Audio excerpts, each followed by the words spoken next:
Olá, bem-vindos a mais uma aula de geoprocessamento e sensoriamento remoto. Hoje nós vamos falar de uma das técnicas mais importantes no sensoriamento remoto e que permite que nós criemos, a partir de imagens de satélites, mapas temáticos de cobertura do solo, utilizando as assinaturas espectrais dos alvos existentes em certa região. Um processo chamado classificação supervisionada. Classificação é o processo de transformar as informações contínuas vindas das imagens de satélites em informações categóricas nos mapas temáticos. Essas categorias, como por exemplo rios, áreas urbanas, remanescentes florestais, etc., nós podemos chamar de classes temáticas e por isso o nome classificação. Supervisionada porque é um método híbrido que depende tanto do computador executar comandos que nós damos a ele, quanto a nós de supervisionarmos a forma como o computador vai executar esses comandos. Basicamente, é um procedimento em que nós ensinamos de forma supervisionada o computador a identificar as assinaturas espectrais dos alvos no solo, nas imagens de satélite, sem que a gente precise olhar todo e qualquer pixel da imagem. Então, com alguns poucos pixels da imagem, nós treinamos o computador a identificar a que classe temática o pixel pertence. E, a partir disso, criar nossos mapas temáticos, nossas classificações supervisionadas. Obviamente, para isso, a gente necessita das assinaturas espectrais vindas da análise das bandas multiespectrais que os satélites nos proporcionam. Na última aula, a gente utilizou essas bandas para gerar um índice de vegetação e ajudar a gente a identificar onde estava a vegetação, em que estado ela estava. Hoje nós vamos utilizar essas bandas de uma forma diferente para identificar não só a vegetação, mas outros alvos no solo para criar nossos mapas. O procedimento se inicia com a coleta das diferentes bandas. Por exemplo, aqui nós temos TM3, TM4 e TM5, que são bandas de Landsat. Nós podemos fazer composições coloridas com elas para facilitar a visualização, porque nós queremos encontrar os alvos que representam as classes que nós queremos mapear nas imagens. Tendo isso em mãos, nós podemos utilizar polígonos para determinar conjuntos de pixels, ou seja, regiões dentro da imagem, em que eu encontro essas classes que eu quero mapear, para que eu possa informar o computador que dentro de certa região, que são esses quadrados na fase de treinamento, que, por exemplo, em certas regiões eu possuo mata, em certas outras regiões eu possuo reflorestamento, ou soja, ou milho. A partir disso, o computador vai utilizar esses pixels que estão dentro das regiões para aprender como são as assinaturas espectrais das diferentes classes que eu quero identificar na minha imagem de satélite, e depois de aprender isso estatisticamente, ele vai extrapolar para todos os outros pixels da imagem de satélite e criar um mapa temático classificado para a imagem como um todo. Então, esses polígonos que nós estamos coletando são chamadas de zonas de treinamento. E neste exemplo aqui, nós estamos tentando separar diferentes tipos de soja, pasto, floresta, outro tipo de agricultura. E veja que você tem vários polígonos coletando pixels para soja 1, vários polígonos para milho, algum polígono para mata, pasto. Esses polígonos estão simplesmente indicando para o computador que você quer que ele verifique os pixels que estão dentro desses polígonos em todas as bandas espectrais que nós estivermos utilizando para fazer a classificação. O que vai acontecer, considerando uma única área de treinamento, é que, ao pedir para o computador analisar esses pixels, ele vai pegar aquela área de treinamento e colocar sobre cada uma das bandas espectrais. E daí ele vai coletar o valor desses pixels, vai verificar qual o seu valor mínimo, qual o seu valor máximo e analisar toda a distribuição estatística do valor dos pixels para cada uma das áreas de treinamento. Então, nesse caso aqui, nós temos uma área de treinamento e ela está coletando os valores de reflectância para TM3, para TM4 e para TM5 no mesmo lugar. E as estatísticas em cada uma das bandas vai ser diferente. Juntando todas as áreas de treinamento para cada uma das classes, nós teremos distribuições estatísticas deste tipo. Então, os pontos que estão nesse gráfico representam a distribuição da frequência dos valores de reflectância dos pixels para 4 classes temáticas diferentes. Então, nós temos uma classe representada por cruzetas pretas, uma por cruzetas azuis, a classe representada pelos triângulos amarelos, amarelos e a classe representada pelos pontos vermelhos. Vejam que esses histogramas da frequência da reflectância nos pixels de cada uma dessas classes criam assinaturas que podem ser descritas por curvas estatísticas. Ou seja, o que o computador vai fazer? A partir dos nossos dados coletados, ele vai gerar modelos matemáticos que descrevam essa variação dos valores dos pixels para cada uma das bandas. Então, isso daqui representa apenas uma banda espectral, digamos que seja a banda do infravermelho. Para cada uma dessas 4 classes temáticas, no infravermelho, os pixels coletados estão se comportando dessa forma. E a partir disso, ele vai para essa banda descrever um comportamento estatístico dos pixels. Aqui está um exemplo de um dos modelos matemáticos que podem ser calculados a partir dessa distribuição. Este é uma função de máxima verossimilhança, que a gente vai ver ela nos algoritmos que produzem as classificações. Esta função, por exemplo, ela transforma aquela distribuição de pixels em funções de probabilidade de um pixel ser de uma classe determinada que eu quero identificar. Então vejam que aqui nós temos 3 classes, a 1, 2 e 3, e a classe 1 e a classe 3 têm picos bem determinados, que identificam os valores dos pixels em certa banda com maior chance de pertencer àquelas classes. A classe 2 tem uma assinatura diferente. E o que o computador vai fazer é gerar essas funções de probabilidade, no caso da máxima verossimilhança, e comparar as funções para, quando tiver o pixel com essa banda, tentar identificar de que classe aquele pixel pertence. E ele vai fazer isso para cada uma das bandas que a gente fornecer para o computador fazer. Como o conjunto das bandas formam assinaturas espectrais que tendem a ser específicas para cada um dos alvos, comparando essas curvas de cada uma das bandas, o computador consegue tomar a decisão de que classe atribuir a cada pixel. Claro que pode existir confusão entre os pixels. Então, 2 classes, como a gente já viu nos gráficos anteriores, podem ter distribuições de pixels coletados durante o treinamento que são sobrepostas. E daí o computador necessita, dentro de seus algoritmos, determinar um limite de aceitação e decidir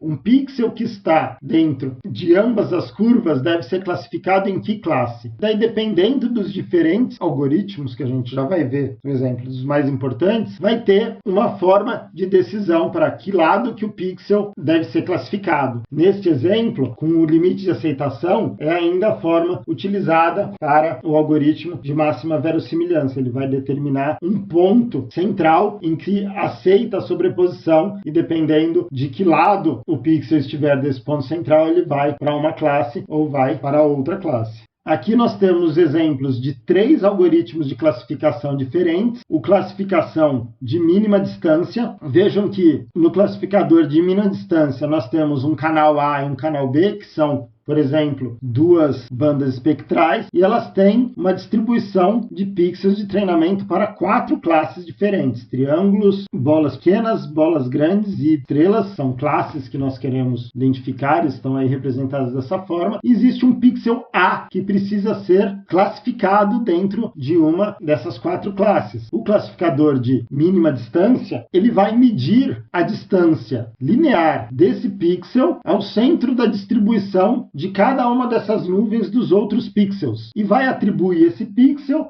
àquela classe que ele possui a menor distância ao centro de distribuição. Neste caso aqui, me parece ser essas bolinhas pequenas. Imaginem agora que esses 2 eixos com 2 canais tenham, por exemplo, 3 canais. Em vez de nuvens em superfície, nós temos volumes de pixels para que isso seja feito. Nós poderíamos ter ainda em 4 canais, 5 canais, daí nós temos hipervolumes que a gente não consegue representar graficamente, mas a ideia permanece a mesma. Ele calcularia a distância para o centro dessas hipernuvens e decidiria em que classe aquele pixel seria colocado. No método do paralelepípedo, que está à direita, você tem um pixel B que precisa ser classificado. Como é que o método paralelepípedo faz? Ele pega, vejam que são as mesmas nuvens de pixels de treinamento, e o que ele faz é determinar áreas ao redor dessas nuvens que que são áreas retangulares, e aqui retangulares, mas se a gente pensar em 3 dimensões, elas vão ser um paralelepípedo, por isso o método paralelepípedo, e se a gente pensar em mais dimensões, ela vai ser um hiperparalelepípedo, mas ele vai verificar esse paralelepípedo que contém todos os pixels de um certo treinamento, ele vai verificar se aquele pixel que está sendo classificado está dentro de qual dos paralelepípedos. Você pode se perguntar, o que acontece então se 2 paralelepípedos se sobrepuserem? Nesse caso desse método, você informa ao computador antes, tem uma lista de prioridades, por exemplo, se o paralelepípedo 1 se sobrepor ao paralelepípedo 2 e meu pixel estiver bem nessa sobreposição, eu posso falar que ele primeiro vai ser classificado como paralelepípedo 1, e ele vai passar para essa classe porque ela talvez seja mais importante para mim, e só o que sobrar vai para o paralelepípedo 2, e o 2 talvez seja mais importante que o 3 e assim por diante. Então, ele resolve dessa forma. Já no terceiro caso, é o classificador de máxima verossimilhança, que é aquele que utiliza as funções de probabilidade que eu mostrei acima. Nesse caso, vejam que existem essas elipses ao redor dos pixels de treinamento, que são as funções de probabilidade. E daí, o pixel A ou o pixel B que caem aí, eles vão cair dentro de uma função de probabilidade que, obviamente, a probabilidade de um pixel pertencer a certa classe diminui à medida que esse pixel está mais distante desses pixels de treinamento. E daí, o que o classificador vai fazer é ver quais são as probabilidades dele estar em cada classe e atribuir a classe ao pixel da classe que ele tem maior probabilidade de ser. No caso da A, ela ficaria com essa probabilidade dos círculos pequenos e o B ficaria com a probabilidade das estrelas que estão acima. Esses são 3 exemplos de algoritmos que fazem isso. Existem vários outros algoritmos que eu vou apresentar aqui de serem utilizados para que o computador tome essas decisões e extrapole o seu treinamento para todos os outros pixels da imagem. Então, cada canal, cada banda espectral, após nós fazermos o treinamento das assinaturas espectrais, o computador vai verificar cada pixel em todas as imagens, coletar seus valores, comparar com as assinaturas espectrais que já foram geradas antes e, a partir disso, decidir qual é a classe a ser atribuída para aquele pixel e ir montando a imagem final classificada, que é o seu mapa temático. Vamos ver na prática como fazer isso. Eu estou aqui então com o Quantum aberto. A primeira coisa que a gente vai precisar fazer é instalar o plugin que faz a classificação supervisionada, porque ele não vem nativo com o Quantum. Venho em complementos, gerenciar e instalar complementos. Abram o gerenciador de complementos, percebam que vocês vão precisar de estar conectados à internet para fazer isso, e busquem pelo plugin chamado Semi Automatic Classification.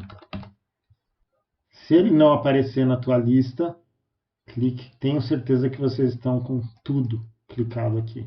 Instalem o complemento aqui embaixo, eu já tenho ele instalado.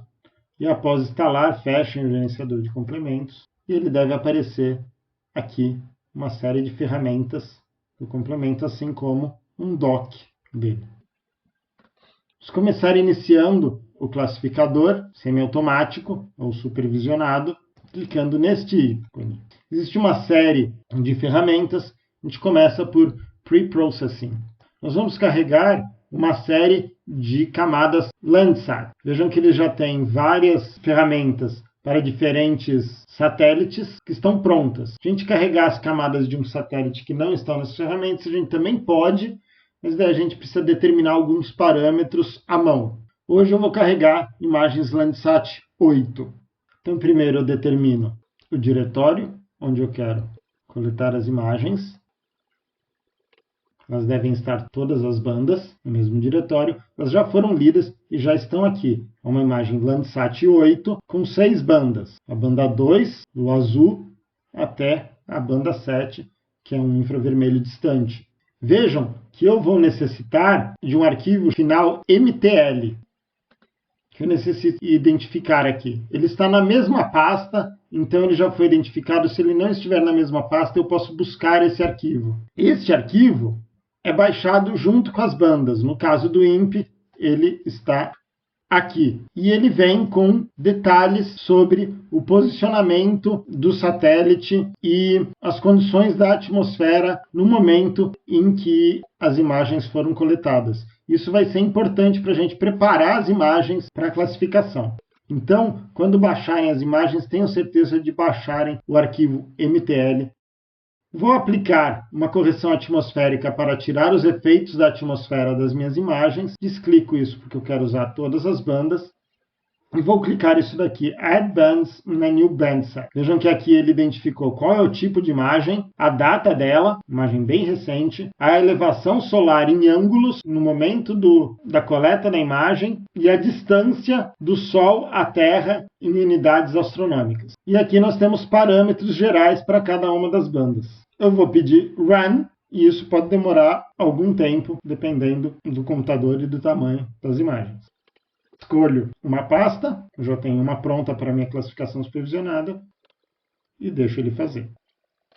Finalizado o procedimento, você pode vir aqui em Band Set, vai ver que ele criou uma série de bandas, foram adicionadas. Como ele conhece o satélite que nós estamos utilizando, ele já informa quais são os comprimentos de ondas de cada banda e dá outros parâmetros. Vejam que ele tem um Band Set que está vazio, se ele estiver vazio a gente pode eliminar ele e ficar apenas com um band set. A gente pode fechar isso por enquanto. Vejam que as nossas bandas foram adicionadas ao nosso projeto, já corrigidas para a atmosfera. Vejam que é uma imagem pega a Grande São Paulo, parte do litoral de São Paulo, e nós temos 6 bandas espectrais, do azul, que é a banda 2, a um infravermelho distante, que é a banda 7. Esta é uma cena inteira da Landsat. Ela é uma cena grande e ela é complicada de ser processada. Eu estou interessado só em uma parte dela, então a primeira coisa que eu vou fazer é recortar ela. Venho de novo aqui e em Pre-Processing existe uma ferramenta chamada Clip Multiple Rasters. O que ela vai fazer é recortar as minhas bandas todas de uma vez no tamanho que eu desejo classificá-las. É bastante simples, não precisa mexer em nada. Basicamente, nós temos o L, que é upper left, é o ponto superior esquerdo, e lower right, inferior direito. Nós vamos determinar esses 4 coordenadas, nós vamos determinar essas 2 coordenadas e ele vai fazer um retângulo utilizando elas para a gente recortar essas bandas. Basta clicar aqui em mais e coletar essas coordenadas lá no mapa. Eu vou selecionar uma região próxima à cidade de São Paulo e vejam que ao clicar ele vai coletar a superior esquerda. É possível que no computador de vocês, se vocês clicarem e arrastarem, você consiga fazer o retângulo. No caso do meu computador, ele não está fazendo isso. O que eu estou fazendo? Eu coletei ponto superior esquerdo e ele, na verdade, vai ser o meu ponto inferior direito. Então, eu vou coletar primeiro o ponto inferior direito que eu me interesso, que é este aqui. E vou transferir com Ctrl+C, Ctrl+V, o meu X e Y. E agora eu voltando no mapa, consigo estabelecer o meu superior esquerdo. Então eu estou estabelecendo este recorte. Basicamente isso que eu preciso fazer agora e peço para rodar. Preciso determinar a pasta onde eu quero que seja gravado, na pasta classificação supervisionada. Vejam que minhas imagens recortadas estão todas aqui com o clip na frente. Elas foram clipadas a partir da minha imagem importada e já corrigida. Eu posso eliminar as imagens originais porque elas ocupam espaço que eu não quero lidar. E deixo apenas as minhas imagens recortadas. Assim eu posso eliminar este primeiro band set e fazer um novo, com as imagens que começam com clip. Ele não as está reconhecendo como Landsat 8, então eu vou indicar elas aqui. E ele passa a reconhecer. Agora, com esse Bandsat, eu vou criar um stack e um Virtual Raster of Bandsat. Este comando vai gerar as minhas composições coloridas para eu poder utilizar no treinamento.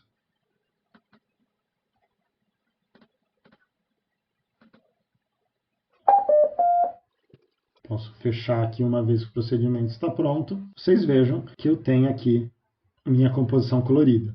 Eu consigo ver já onde eu tenho floresta onde eu tenho cidade, outras coisas, e até que eu tenho uma certa nuvem passando por cima dessa região.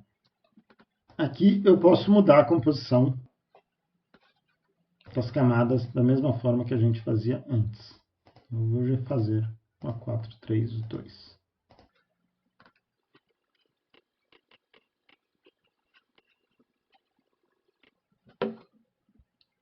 E aqui tenho minha imagem. Agora nós vamos coletar nossas áreas de treinamento. Podemos desligar as camadas para não pesar. Clicar em scp-doc. Aqui tem Training Input. Inicialmente, criem uma camada que é um arquivo de vetor. E neste momento, nós estamos com uma ferramenta de vetor ligada em que nós vamos coletar as classes. Primeira coisa que a gente precisa fazer é definir as classes. Venham em Macro Class List e adicionem as classes que vocês querem. Água. Urbano. Floresta.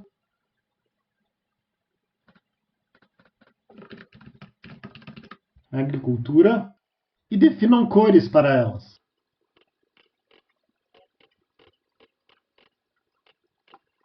Voltem a Roy Signature List.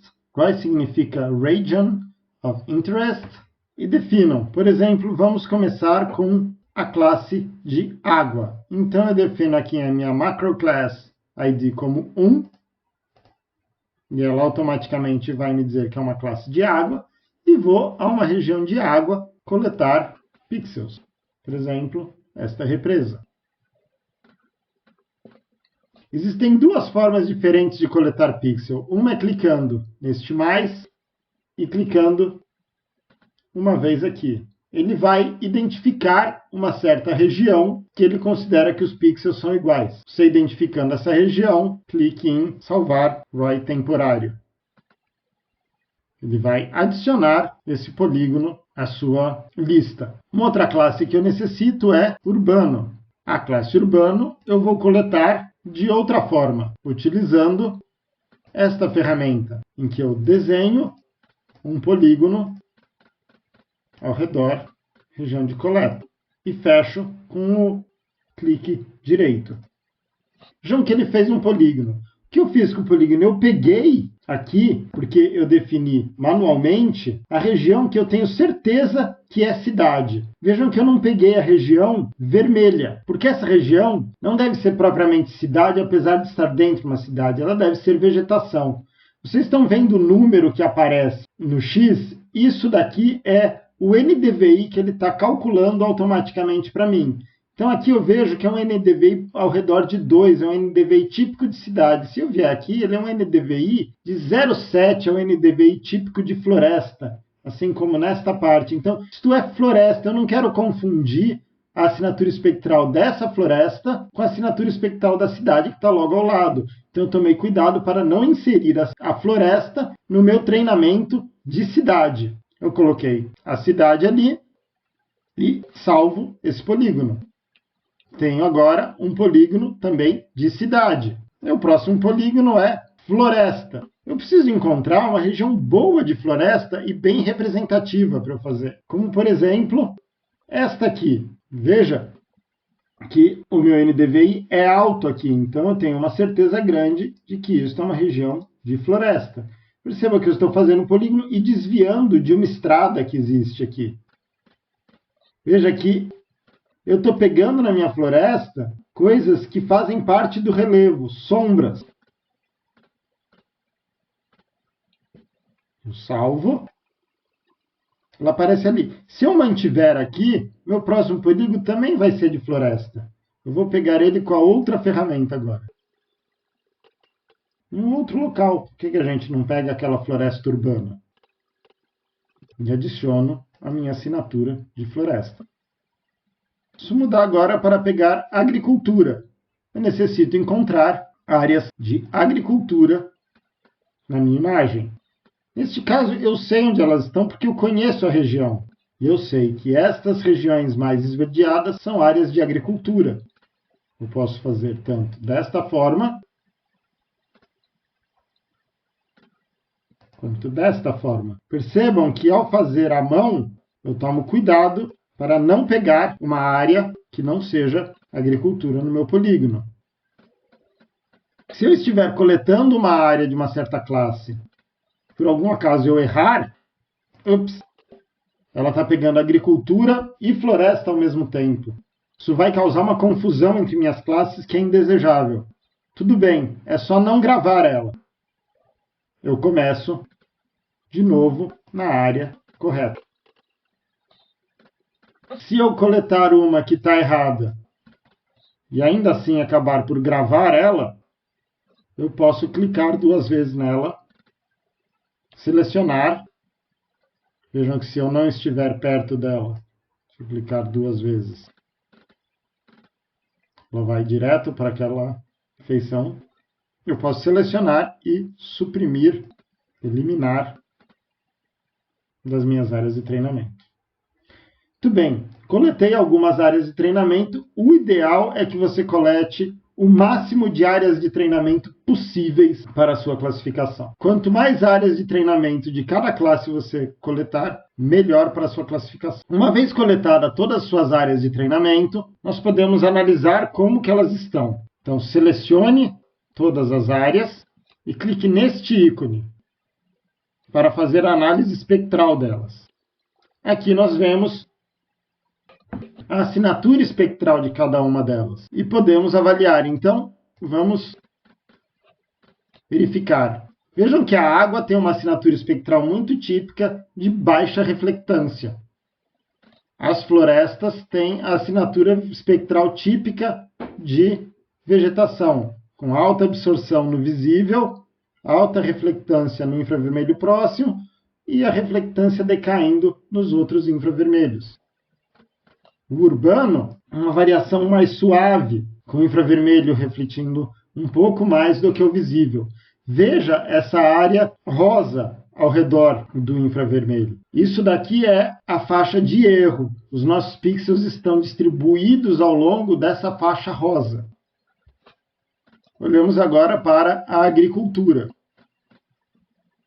Ela tem uma precisão maior, a faixa de erro é menor, mas tem um formato diferente do urbano. Parecido, um pouco diferente. Vejam que elas estão em laranja aqui em cima. Isso indica que o algoritmo está identificando confusão entre essas assinaturas. Elas potencialmente vão confundir. Pode dar zoom na assinatura. E agora vamos fazer uma análise geral par a par. Selecione todas e clique neste ícone de calcular as distâncias espectrais.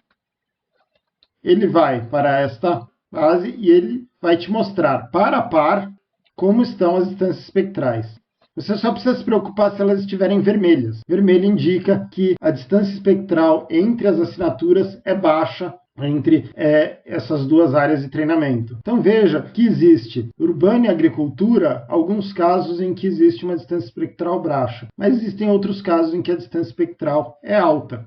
Claro que entre agricultura e agricultura nós esperamos que a distância espectral seja baixa, que elas sejam parecidas. E temos água e urbano, água e floresta, e aqui nós podemos analisar. Julgando que nós temos assinaturas espectrais suficientemente diferentes, nós podemos ir para a classificação. Se nós acharmos que as assinaturas espectrais estão muito confusas, nós devemos voltar para a coleta de áreas de treinamento, resolver isso, eliminando as áreas de treinamento que geram confusão e adicionando novas áreas de treinamento que diminuam as confusões. Uma vez tendo acertado todas as áreas de treinamento, nós podemos seguir para a aba Classificação. Aqui, usem MCID, porque nós vamos usar a classificação das macroclasses que nós identificamos antes. Vejam que aqui no algoritmo nós podemos escolher entre distância mínima, máxima verossimilhança e um outro algoritmo que chama mapeamento por angulação espectral. Vamos utilizar, no caso, distância mínima, que é o algoritmo mais simples. Nós não precisamos dar nenhum parâmetro a mais para esse algoritmo neste momento. Simplesmente fale Run. Escolha o local e dê o nome. E aqui está a nossa classificação. Vejam que a floresta foi bem classificada, a água também foi bem classificada, mas existe alguma confusão entre cidade e agricultura. O que acontece aqui? Dentro da cidade existem praças, existem campos, ela não é só concreto. Existem coisas que se aproximam da assinatura espectral da agricultura. E isso pode causar confusão. Uma coisa que eu estou identificando aqui também é um pouco de superestimação da floresta. Esta região não possui tanta floresta assim. Esta região possui um pouco menos de floresta, então ela está superestimando a floresta. Como que a gente resolve isso? Podemos gerar uma segunda classificação com outro algoritmo para comparar. Esta classificação por máxima verossimilhança superestimou a região urbana, inclusive classificando água como região urbana. A classificação anterior estava melhor. Nós temos ainda um terceiro algoritmo.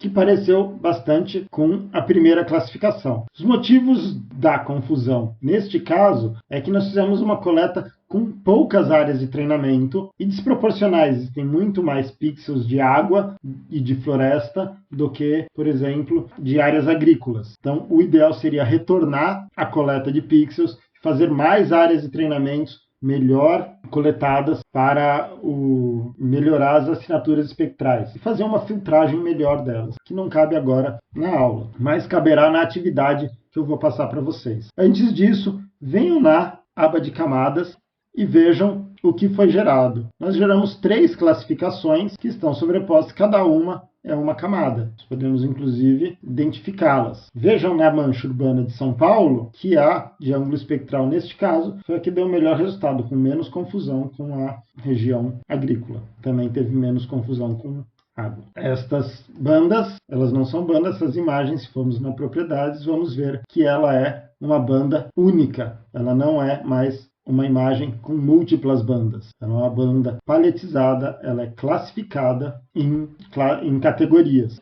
Se nós consultarmos essas categorias, vamos ver que ela vai dar o valor da banda que nós identificamos lá como as macro. E é assim que a gente gera uma classificação supervisionada.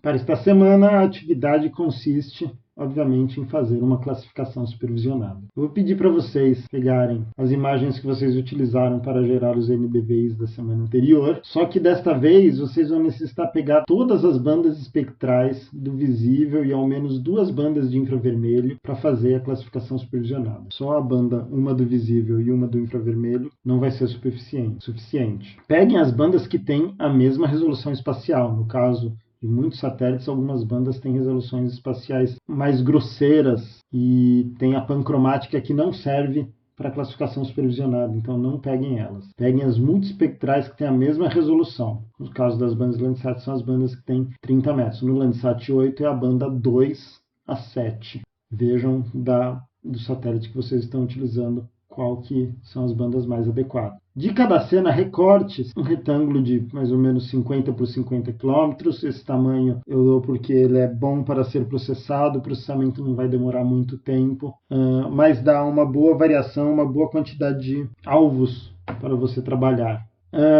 Definam de 4 a 6 classes que vocês querem, como água, urbano, vegetação, agricultura, pasto, algo que faça sentido para as suas imagens, e façam o processo de classificação. Teste os diferentes algoritmos e encontre aquele que gera a melhor classificação que você acha que tem menor confusão e monte o mapa, de forma a comparar ambos os períodos. Vai fazer a classificação para o período da seca e para o período úmido. E vai montar o mapa comparando essas classificações agora. Da mesma forma como fez com o NDVI, só que agora com a classificação. E eu quero que vocês pensem sobre isso. A diferença entre as classificações é diferença na cobertura do solo, é diferença de assinatura espectral, é diferença na capacidade do classificador de separar as classes. Percebam que eu quero que vocês utilizem os mesmos polígonos para o verão e os mesmos polígonos para o inverno, por exemplo. Eu quero que as áreas de treinamento sejam exatamente as mesmas. Para isso, lembrem-se, quando vocês criarem a área de treinamento em cima da primeira imagem, de salvar ela. E quando vocês forem fazer a segunda, carreguem essas mesmas áreas de treinamento. Vocês não vão precisar coletar ela de novo, porque elas estão num arquivo na pasta que você colocar. Carreguem ela e daí simplesmente façam a análise em cima das novas imagens e gerem a nova classificação. Montem o mapa. E daí me escrevam um texto considerando por que elas são diferentes e justificando o teu raciocínio sobre o que aconteceu entre as duas classificações. É importante fazer isso para que vocês compreendam o que está acontecendo ali. Essa é uma das ferramentas, das técnicas mais importantes do sensoriamento remoto e é bom a gente se aprofundar nela. Eu estarei disponível para qualquer pergunta e bom geoprocessamento.